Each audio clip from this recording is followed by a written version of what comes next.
Indonesia adalah salah satu negara dengan masyarakat digital terbesar di dunia. Dalam satu dekade terakhir, terlihat pengguna internet di Indonesia telah mencapai 140 juta orang. Selain internet, jumlah pengguna sosial media seperti Facebook, Instagram, dan YouTube juga sangat tinggi. Pada saat yang sama, digital ecosystem seperti online commerce, ride-sharing services, dan financial services juga berkembang menjadi bagian penting dalam aktivitas ekonomi dan gaya hidup masyarakat. Pertumbuhan masyarakat digital perlu mendapatkan dukungan infrastruktur yang memadai. Kualitas jaringan menjadi kebutuhan dasar untuk menyediakan konektivitas yang handal.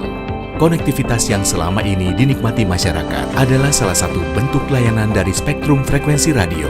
Menonton program TV favorit, mendengarkan siaran radio di pagi hari, menelpon kerabat, komunikasi kapal yang berlayar, perkiraan cuaca di suatu wilayah, dan meeting online melalui aplikasi Zoom adalah beberapa contoh aktivitas yang membutuhkan spektrum frekuensi radio.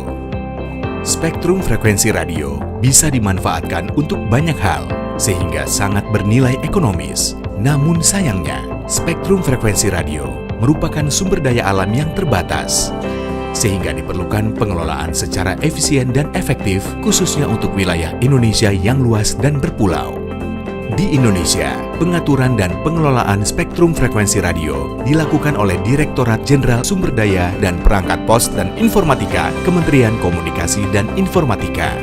Perizinan spektrum frekuensi radio dan sertifikasi operator radio dikelola oleh Direktorat Operasi Sumber Daya. Penggunaan spektrum frekuensi radio wajib memiliki izin stasiun radio dan harus sesuai dengan peruntukannya agar tidak saling mengganggu dan merugikan. Direktorat Operasi Sumber Daya dalam perizinan spektrum frekuensi radio dan sertifikasi operator radio membutuhkan komitmen yang tinggi dalam memberikan pelayanan terbaik kepada masyarakat. Di sisi lain, peran penting Direktorat Operasi Sumber Daya adalah mampu berkontribusi terhadap keuangan negara dalam bentuk penerimaan negara bukan pajak, khususnya pada PNBP biaya hak penggunaan spektrum frekuensi radio. Keberhasilan pencapaian setiap tahunnya melebihi target 100%. Pada tahun 2019, realisasi PNBP dari biaya hak penggunaan spektrum frekuensi radio mencapai 17,6 triliun rupiah, tercapai 117% dari target, dan menjadi penyumbang PNBP terbesar kedua di Indonesia. Assalamualaikum, salam jumpa dengan kami dari Direktorat Operasi Sumber Daya Perangkat Pos dan Informatika Kementerian Kominfo. Kami di Direktorat Operasi SDPPI melakukan pelayanan publik terkait dengan perizinan izin stasiun radio dan sertifikasi operator radio. Dalam memberikan pelayanan publik, kami berkomitmen untuk selalu memberikan yang terbaik dari kami. Kami tidak akan pernah merasa puas dengan hasil yang kami capai tahun ini ataupun tahun lalu. Harapannya, dan memang ini motto kami adalah Kaizen, yaitu perbaikan terus-menerus. Tahun ini lebih baik dari tahun kemarin, dan tahun depan juga harus lebih baik daripada tahun ini.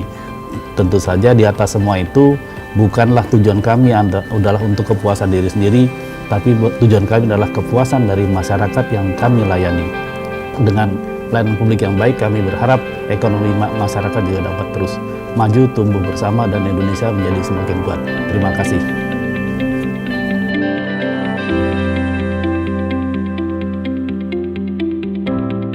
Direktorat Operasi Sumber Daya Dijen SDPPI, Kementerian Komunikasi dan Informatika berupaya terus meningkatkan kualitas pelayanan yang profesional dan berintegritas. Secara profesional dilakukan melalui upaya inovasi secara terus-menerus, berkelanjutan dari tahun ke tahun. Dalam rangka penyelenggaraan pelayanan prima yang berkualitas dan berintegritas kepada masyarakat, Direktorat Operasi Sumber Daya telah berhasil mengupayakan sejumlah pencapaian sebagai berikut. Tahun 2012, pembayaran PHP SFR online, host to host, dan pendirian kontak center pelayanan. Tahun 2013, integrasi layanan perizinan spektrum frekuensi radio melalui sistem informasi manajemen spektrum. Tahun 2014, pelayanan perizinan spektrum frekuensi radio secara online atau e-licensing melalui aplikasi berbasis web. Tahun 2015, pelayanan perizinan spektrum frekuensi radio melalui sistem machine to machine atau M2M. Tahun 2017, penerapan tanda tangan elektronik atau digital signature dan resertifikasi sistem manajemen mutu ISO 9001-2008 yang mulai diterapkan di tahun 2011 dan upgrade sertifikasi menjadi ISO 9001-2015. Tahun 2018, penerapan sistem perizinan dengan online single submission atau OSS dan kontak center Kemenkominfo 159 yang terintegrasi.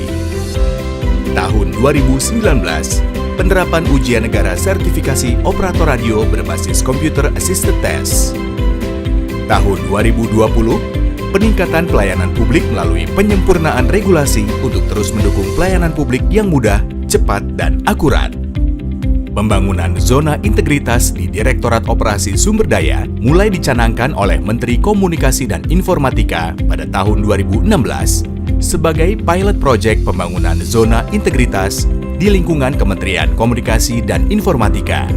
Sejak itu, perubahan dalam rangka peningkatan pelayanan publik yang berkesinambungan terus dilakukan.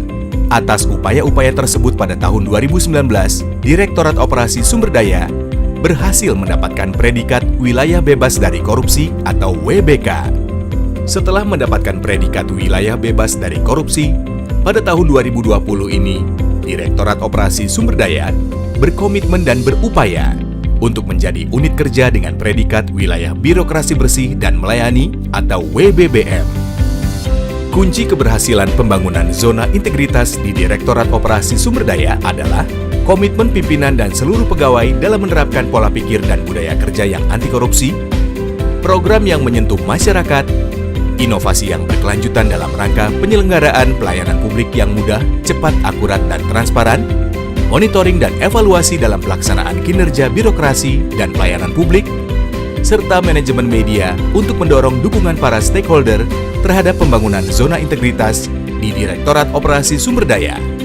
Untuk mewujudkan wilayah birokrasi bersih dan melayani atau WBBM, Direktorat Operasi Sumber Daya berkomitmen melakukan berbagai langkah pada 6 area perubahan sebagai faktor pengungkit, yaitu 1. Manajemen perubahan.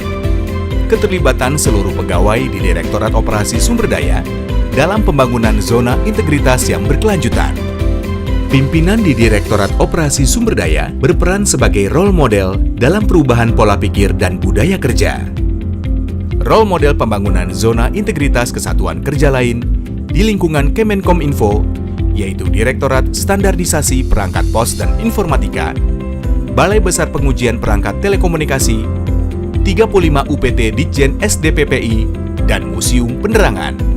Pemilihan agen perubahan yang dipilih melalui mekanisme voting oleh seluruh pegawai Direktorat Operasi Sumber Daya untuk berperan sebagai penggerak pola pikir dan budaya kerja yang berintegritas di lingkungan Direktorat Operasi Sumber Daya. 2. Penataan tata laksana.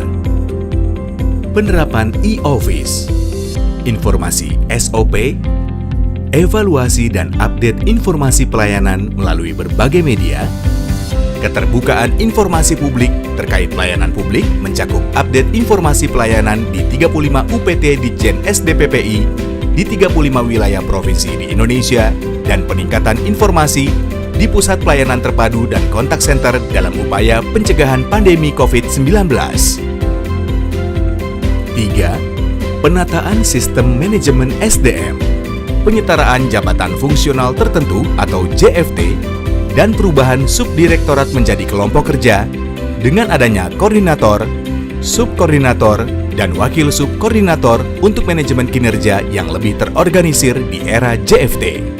Pengembangan kompetensi pegawai dan capacity building dilaksanakan baik secara offline dan online. Penerapan reward dan punishment bagi pegawai di lingkungan Direktorat Operasi Sumber Daya. 4. Penguatan akuntabilitas. Keterlibatan pimpinan dalam penyusunan rencana kerja tahunan sampai monef kinerja. Realisasi dokumen perencanaan yang direview, dimonitor, dan dievaluasi setiap saat, baik melalui rapat offline, online, dan diskusi atau chat group. Monitor progres kinerja tiap pokja, melalui aplikasi Project Management Bitrix. Penerapan aplikasi e-kinerja. 5. Penguatan pengawasan. Peningkatan kinerja tim pengendalian gratifikasi, pengelolaan pengaduan masyarakat, penanganan whistleblowing system atau WBS, dan benturan kepentingan di Direktorat Operasi Sumber Daya. Penandatanganan Fakta Integritas Komitmen Zona Integritas, baik pegawai internal maupun stakeholder terkait. Pengaduan layanan yang dapat disampaikan baik melalui Pusat Pelayanan Terpadu maupun Kontak Center 159. Peningkatan internalisasi kepada seluruh pegawai mengenai budaya kinerja birokrasi dan pelayanan publik yang anti korupsi. Pada tahun 2020 ini, sedang proses dalam penerapan sistem manajemen anti penyuapan. 6. Peningkatan kualitas pelayanan publik. Peningkatan peran unit pelaksana teknis atau UPT Ditjen SDPPI sebagai perpanjangan tangan pelayanan perizinan spektrum frekuensi radio dan sertifikasi operator radio. Update informasi pelayanan perizinan ke seluruh 35 UPT Ditjen SDPPI. Update informasi pelayanan terkait protokol pencegahan COVID-19. Peningkatan layanan didukung oleh metode pelayanan yang mudah, cepat, akurat, dan transparan. Training untuk peningkatan kompetensi, budaya pelayanan prima, dan internalisasi nilai-nilai integritas bagi petugas pelayanan dilaksanakan secara berkala. Peningkatan kapasitas dan fungsi loket sebagai sarana penyediaan asistensi, konsultasi, dan informasi bagi pengguna layanan. Inovasi pelayanan publik yang berkesinambungan antara lain yaitu penerapan otomatisasi penandaan site stasiun radio dengan QR Code untuk meningkatkan validitas data ISR dan mempermudah pengawasan serta pengendalian di lapangan, penerapan ujian negara berbasis Computer Assisted Test untuk sertifikasi operator radio, pelayanan afirmatif perizinan ISR maritim dan sertifikasi operator radio bagi nelayan, penggunaan aplikasi SIDIA atau SDPPI Digital Assistant untuk memudahkan pelayanan frekuensi radio dan penanganan BHP frekuensi radio dengan jumlah data yang besar. Adapun sebagai faktor hasil diwujudkan dengan 100% penyelesaian tindak lanjut hasil pemeriksaan BPK RI dan hasil survei pelayanan publik, serta memenuhi persyaratan umum, yaitu 2 tahun berturut-turut pada tahun 2018 sampai 2019, mendapatkan opini WTP wajar tanpa pengecualian dari BPK RI, dan 100% pegawai telah mengisi laporan harta kekayaan pejabat negara atau LHKPN dan atau laporan harta kekayaan aparatur sipil negara atau LHKASN. Pembangunan zona integritas di Direktorat Operasi Sumber Daya menghadapi berbagai tantangan, namun tidak menjadi halangan bagi Direktorat Sumber Daya untuk terus memberikan pelayanan ke masyarakat. Termasuk selama masa pandemi COVID-19, pelayanan di Direktorat Operasi Sumber Daya tetap dilakukan dengan menerapkan protokol kesehatan. Kebetulan kalau setiap pengurusan ke sini berhubungan dengan izin radio, menurut saya pelayanan di sini udah oke banget ya. Mereka cukup suportif dan helpful banget dan gampang juga untuk menjelaskannya. Saya di Wisma Antara ini mengurus perpanjangan GOC ORU yang saya lakukan sebelumnya melalui via online di website resmi SDPPI. Setelah itu saya dapat informasi via telepon, langsung saat itu juga diserahkan dokumen yang baru. Dan sekarang dengan adanya online, dengan menggunakan Spektra Web itu semua menjadi tentunya lebih mudah ya. Maju terus Direktorat Operasi dan Sumber Daya, semoga kedepannya makin maju dan makin melayani masyarakat dengan maksimal. Maju terus Direktorat Operasi dan Sumber Daya, semoga kedepannya semakin baik. Thank you. Kami berkomitmen mewujudkan zona integritas menuju